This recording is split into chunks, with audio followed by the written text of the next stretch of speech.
Okay, real talk, the $1 million question. What is really going on with our market? Is this a crash? Is it going to go up again? And now we have real market data that's finally out. And what we're seeing is kind of wild. So stay with me and let's dive in.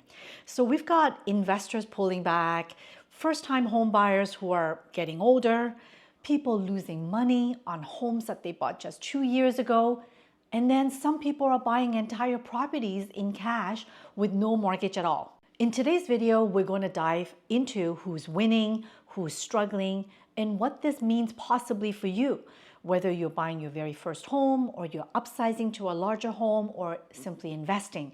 As somebody who's been investing in real estate since 2010 and running my own real estate team here in the GTA, the past 5 years have been a wild ride with prices shooting up and then crashing down. But now we've got some fresh insights from Teranet's 2024 Market Insight Report, which pulls data from Ontario's land registry to give us a better look at how all this craziness has been unfolding. The report highlights a few key trends, like the boom in new condos, the pressure on buyers who jumped in during the peak market, and then the rise of single-party investors buying up multiple properties. Let's take a closer look at what's really going on. First, why Toronto condos are taking over. So let's start with the big headline. Condos now make up over 65% of all property sales in Toronto this year. That's right. 2 out of 3 home sales are condos. But here's where it gets interesting. The resale market for condos, the ones that people are trying to sell, secondhand, they're living in it, it's super slow. In fact, it's been the quietest it's been in 10 years. So what is selling then? New build condos. Over 15,000 brand new condo units became available in 2024. So that's a massive 78% jump from last year. Buyers are chasing the shiny, never lived in condos, and kind of ignoring the older ones. That's putting a lot of pressure on people trying to sell their older condos, especially if they bought during the peak market. So presentation and pricing are key in this market, and location, of course. If you're a seller of condo, you're not just competing with other sellers, you're also competing with brand new buildings with pools, gyms, amenities, lobbies. So multi-property owners, they're still dominating but changing tactics. So let's talk about multi-property owners. People who own 2 or more homes, they're still a huge force in Ontario's real estate scene. In fact, they're the largest buyer group across the whole province. But here's what's changing. 55% of these investors, they only own 2 properties. So we're not talking about massive landlords here. And only 7% own 11 or more properties, and that number is shrinking. Back in 2022, it was nearly double. So that actually tells us a couple of things. A lot of these people, they're not big-time investors. They're probably holding a second property for rental income or family or for retirement.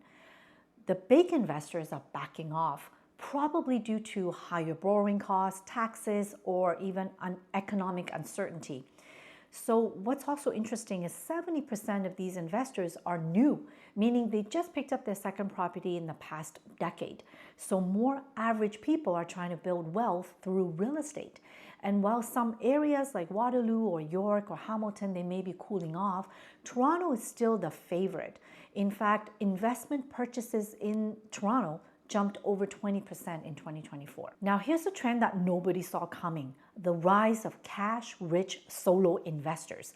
Single individuals, not couples, not companies, just one person, buying multiple properties and in some cases paying all cash. So according to the report data, these solo investors, they now make up 1 in 5 investment purchases. Around 1 in 3 are buying without a mortgage, no financing, no bank loan, just straight up buying the house or the condo outright. So who are these people? Mostly millennials, about 39% of them are. Gen X also at 36%. They're snapping up properties in places like in Toronto, in York, or in the Peel region. They're not very picky about the type of home either. It's a mix of condos and detached homes. This shows us that there's a growing gap. On one side, we have first-time buyers who are struggling to afford to get into their first home. On the other side, some people have enough capital to grab a second or a third property with no mortgage loan at all. And this is probably from the equity growth that they have from their first property or from their stocks or other investments that they have done. The data also shows that financial struggles are a growing trend. Let's talk about financial pressure, because not all homeowners are having it very well or easy right now. Power of sale activity is kind of on the rise. So this means when a lender forces the sale of the home because the owner couldn't keep up with the mortgage payments. And while we're not at crisis levels, it's definitely on the rise. So here's the breakdown. Toronto had the most at 13% of these distressed sales. The Peel region came in next with 9%, followed by the Simcoe region. But here's the thing. When you compare to the total number of transactions in those regions, so places like Peel and Middlesex, they're getting hit harder than you would expect. It's a sign that certain homeowners, especially those who bought during the pandemic boom market, they might be feeling the pinch of higher interest rates and lower property values, and they cannot carry it anymore. So if you're a buyer, these situations can sometimes offer opportunities. We're definitely seeing a lot more vacant houses for sale. They're empty, or houses with immediate possession, and some of them have been on the market for months. So there are definitely a lot of deals out there right now. So next, pandemic buyers taking losses. This one really hurts. And a lot of people who bought homes in 2020, they're now selling at a loss. Specifically, if you bought a home under $1 million in 2022, and then you sold it in 2024, there was a 25% chance that you took a loss. Ouch. The average loss across Ontario, about $45,000 on average. In the GTA, it's a bit higher. That number is $56,000 on average. And in places like Muskoka, the median losses hit a staggering $240,000. Why? Many of these buyers, they purchased at the peak of the market, likely with a low down payment and low interest rates and high expectations. But as interest rates went up and the market cooled off and values dropped, some people, they had to sell before the prices could recover. So this is a big lesson for anyone thinking about short term with real estate. It's really not always a quick flip. Sometimes you really have to ride out the storm. And I think it's a minimum 3 to 5 years before you would consider any profit. So let's talk about first-time home buyers. They are getting older, and yeah, the struggle is real. The median age of a first-time home buyer in Ontario is now 40. That's up from the early 30s just a decade ago. So why? Well, prices have skyrocketed. Back in the day, if you look at 2014, you could buy a non-condo home in the GTA for around $500,000. Today, you're looking at $900,000 to $1 million for a semi-detached or a freehold townhouse even. That's more than double. And incomes haven't, exactly kept up with the same rise. So more first-time home buyers are looking at condos as their more affordable entry point for them. They're also leaning on family help, and they're delaying home ownership as well to save more, or they're leaving the city altogether. Here's another trend. Why homeowners are staying put. And here's a trend that kind of ties it all together, because people are staying in their homes longer. In 2024, the average Toronto homeowner is staying in a non-condo for 18 years. That's up from just 14 years back in 2015. And why? Because moving is expensive. Finding something better in your neighborhood, it's nearly impossible without a huge budget. So instead of moving, many people are renovating, upgrading their current home, or they're even adding rental suites to help pay for the mortgage. And this shift means less turnover, which can reduce supply, and that in turn keeps prices up. So let's wrap up. What is the summary? What does all of this is really telling us about the Ontario's housing market from the report in 2024? Well, first off, it's clear that the market is going through a major transition. We're not seeing a dramatic crash, but we are watching a quiet reshuffling of who is participating, who is pulling back, and who's starting to really feel the pressure. The data tells us that condos, especially newly built condos, are becoming the dominant form of housing in Toronto. And that makes sense. With sky-high home prices, limited space, condos are the more accessible option for many buyers, especially for people entering the market for the first time. And on the other side, older resale condos are sitting on the market longer, which shows that buyer preferences, they have shifted. People want new, they want turnkey, they also want lower condo fees. We're also seeing an interesting change in the investment landscape. Big-time investors, the people who used to hold 10 or more properties, they're slowly exiting or scaling down, or maybe they're going to the US. But at the same time, small-scale investors, especially individuals who now own 2 or 3 homes, they're stepping in to fill that gap.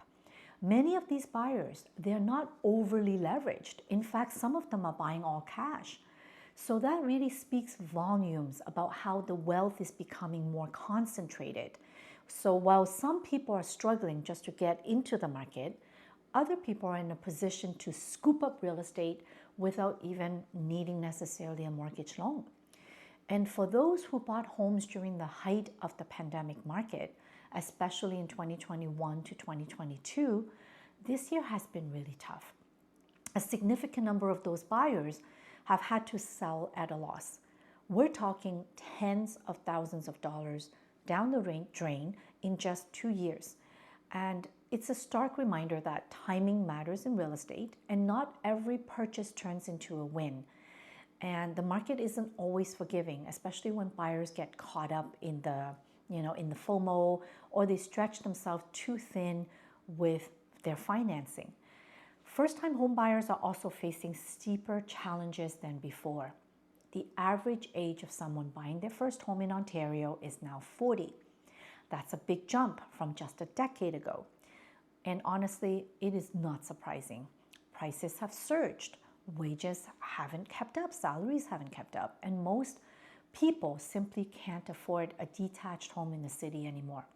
So for many people, the only realistic entry point is a small condo, or looking outside the core GTA area, which often means longer commutes or moving further away from their family and friends. And on top of all that, homeowners are staying in their properties longer. The idea of upgrading every 5 to 7 years, that's fading. Upgrading house, moving house. With fewer affordable options out there, people are choosing to renovate and hold on to their home that they own.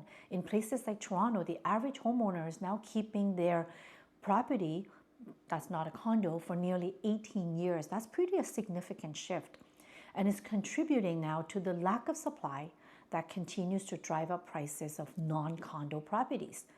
So what's really emerging here is a growing divide in the market. On one side, you've got buyers and investors who have access to capital, buying power, flexibility, and equity from their other properties. And on the other hand, you have people who are priced out, who are having to keep renting, or who are struggling to make ends meet in the homes that they already bought, because interest rates, are much higher now than 2-3 years ago. So whether you're thinking about buying, selling, or investing, or you're just watching the market from the sidelines, it is more important than ever to really understand the trends, know where the market is headed, and really think long-term and your long-term goals. It's about strategy, patience, and having a real clear goal. There is no one size fits all answer, and staying informed really gives you the power to make smarter moves and avoid costly ones. And believe me, I have done my own mistakes, my own errors. I've been there. And so if you find this interesting at all and you want to stay in touch with what is going on in the Mississauga and GTA market, please subscribe, please like, and drop me comments. I'm happy to respond to every single one of them and questions that you may have. You can also call or text me directly, and I'm so happy to help and have a chat with you about your particular situation. Thank you so much for watching with me today, and I'm going to see you on the next one.